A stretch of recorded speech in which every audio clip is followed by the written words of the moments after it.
Մեծարգո վարչապետ, հարգելի կառավարություն, մեր բազմաթիվ հանդիպումներում քաղաքացիների հնչող ամենաշատ հարցը կենսաթոշակների բարձրացմանն է վերաբերում։ Ցանկանայի, որ դրան ավելացնել նաև նվազագույն աշխատավարձի բարձրացման հարցը եւ կառավարությանը դիմել բարձրաբանելու համար, թե երբ ենք նախատեսում քայլեր ձեռնարկել կամ հաշվարկներ անել նվազագույն աշխատավարձ եւ կենսաթոշակները բարձրացնելու վերաբերյալ։ Շնորհակալ եմ։ Հարցին կպատասխանի Հայաստանի Հանրապետության վարչապետ Նիկոլ Փաշինյանը։ Շնորհակալ եմ հարցի համար, պարոն Բագրատյան։ Վերջերս կառավարության նիստում կամ խորհրդակցության ժամանակ, չգիտեմ, չեմ հիշում որտեղ եմ ասել, ես այդ թեմային անդրադարձել եմ եւ խոսել եմ այն մասին, որ կարծում եմ, որ կենսաթոշակներից անկախիկ առևտրի դեպքում հետ վճարի համակարգը լավ համակարգ է, աշխատող համակարգ է եւ մենք հետագայում պետք է զարգացնենք այդ համակարգը եւ ես կարծում եմ, որ մեր մոտ մենք պետք է հասկանանք մի շատ բարձ իրողություն։ Մենք ունենք բյուջե։ Տեսեք, հասկանում եք, ընդհանրապես կառավարությունը ոնց է փող գեներացնում, որ վերաբաշխի։ Դրանք վճարված հարկերի ձևով են տեղի ունենում։ Հիմա ամեն անգամ, երբ որ մենք խոսում ենք տարբեր սոցիալական ծրագրերի ուղղությամբ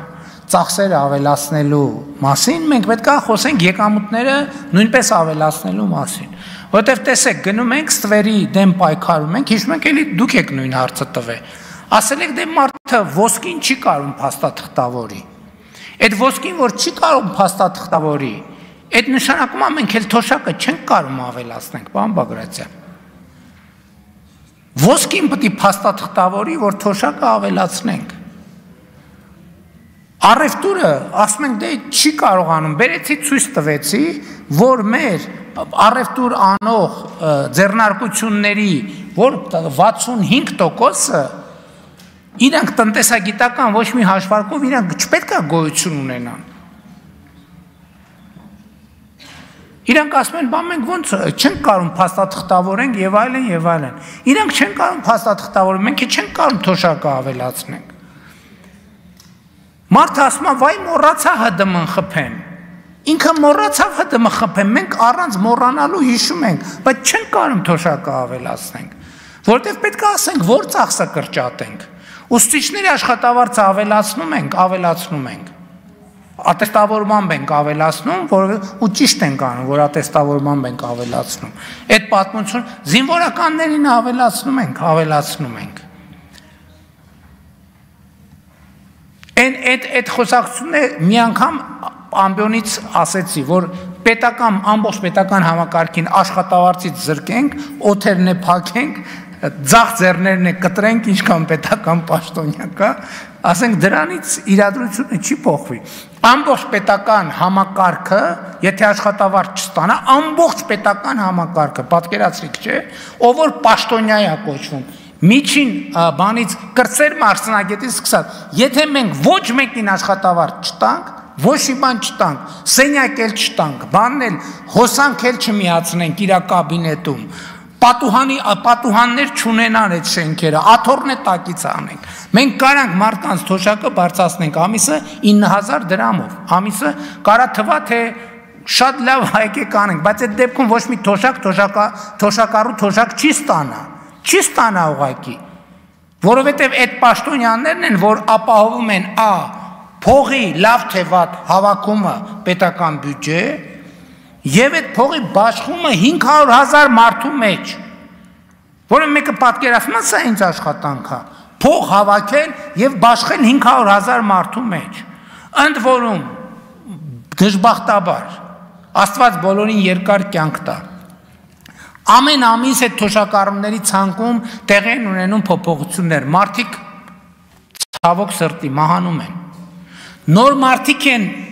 հայտնվում թոշակառուների ցանկում, իրանց պետքա թոշակավորել, եթե պաշտոնյան են, որ ձեռը կտրել են, կաթոռն են, տակից անել են, չլինի, այդ մարդը չի կարող թոշակառու,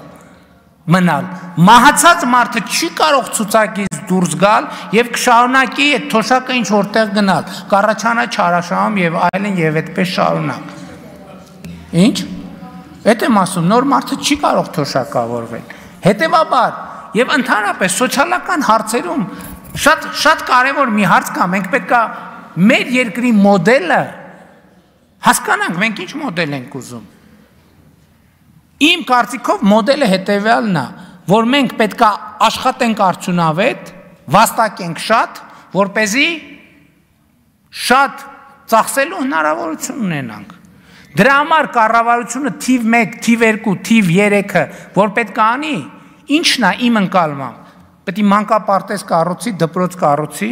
բուհ ստեղծի, որպեսզի մարդը մանկապարտեզով, դպրոցով, բուհով անցնելու քոլեջներ ստեղծի, այդ ամեն ինչի արդյունքում ոչ թե մտածի, որ ինքը չի կարող ապրի, այլ ինքը աշխատի, ստեղծի, պետությանը հարկեր վճարի, ինքը իրան աջ գրպանից հանի, ձախ գրպան դնի, որպեսզի այդ բոլոր հարցերը կարողանանք լուծենք։ Այստեղ է մոդելը, եւ սա շատ կարեւոր եւ սկզբունքային հարց է, որովհետեւ էլի մենք հազար ներողություն, այդ բանը մենք պետք է մի բան հասկանանք։ Մարդը չունի հաց։ Ինչ անենք մենք։ Մարդուն տանք հաց։ Շատ լավ, տվինք հաց։ Հաջորդ օրը գնացինք տենանք ինչ է այդ մարդու վիճակը։ Ինչ է այդ մարդու վիճակը։ Մարդը էլի չունի հաց։ Ինչ անենք բա, էլի տանք հաց։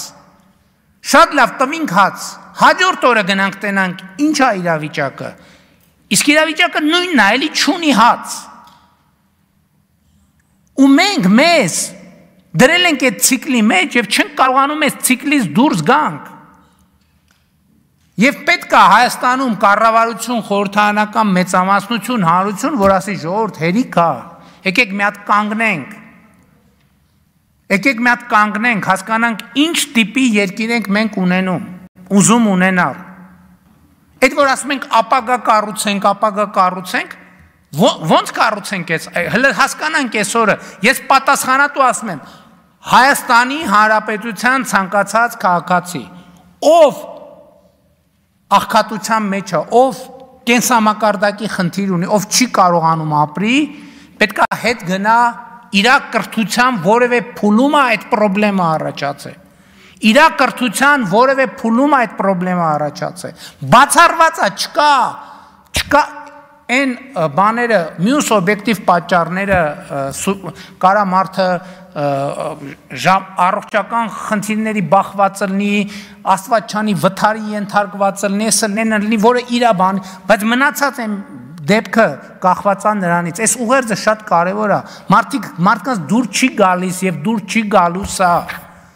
սա հակադարձվելու է հայհոյանքով, բայց մենք պետք է ասենք այս ճիշտ, ով չի կարողանում այսօր Հայաստանի Հանրապետությունում, ով չի կարողանում վաստակի, շատ թեքիտ չեմ ասում բաներ լինի, միլիոնատեր լինի, բայց ով չի կարողանում իր նվազագույն կենսամակարդակը ապահովի, պետք է հետ գնա եւ տեսնի իր կրթության որ փուլում այդ խնդրեմը առաջացել։ Ուրիշ տեղ չի առաջացել։ Դա առաջացել է դպրոցում։ Ես դրա համար եմ, որ այսօր գնում եմ դպրոցի բացման, ես մի ուղերձ եմ տալիս, ասում եմ դպրոցում երեխան պետք է սովորի լավ ապրել։ Եվ դրա համար ենք մենք այսօր դպրոց կառուցում։ Արձագանք համեցեք։ Շնորհակալություն, պարոն վարչապետ։ Ես մի քիչ այլ կերպ եմ մտածում։ Աստարապես տեսեք, մենք եթե 10%-ով ցանկանանք թոշակները բարձրացնել, դա կկազմի մոտարապես 24 միլիարդ դրամ տարեկան։ Հիմա տեսեք, մենք այսինքն 4000 դրամի մասին է խոսքը, եթե բարձրացնենք, կկազմի 24 միլիարդ դրամ։ Հիմա տեսեք, մենք օրինակ մի փոփոխությամբ օրենսդրական 13 միլիարդ կարողացանք լրացուցիչ հարկեր գեներացնել խաղային բիզնեսից։ Այսինքն մենք 5%-ի խնդիրը լուծեցինք ճիշտ հարկման ճանապարհով, արդյունավետ հարկման ճանապարհով։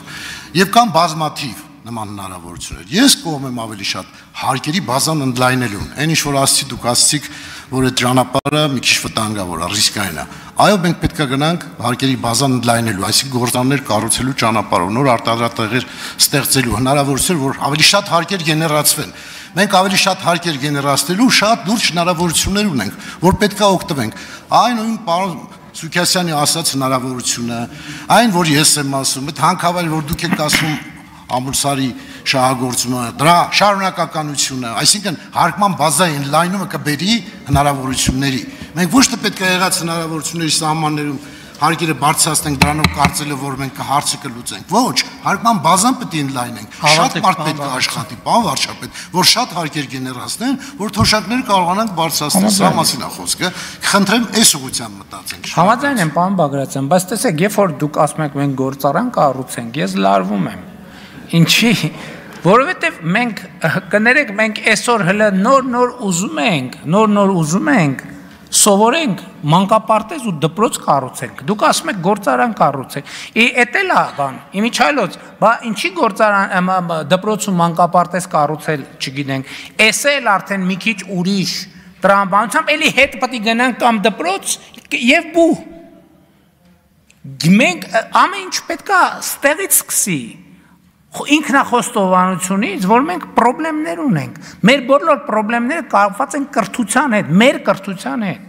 Ընդ որում արտաքին քաղաքական, ներքին քաղաքական, արդյունաբերության, տնտեսության ամեն ինչը կապված է կրթության հետ։ Մենք կրթության կարիք ունենք։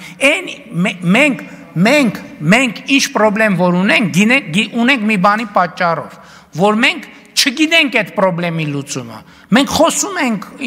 ամբիոններից խոսում ենք, բայց երբ որ գործիքները տան, ասեն շատ լավ խոսում ես, արի գնա լուծի,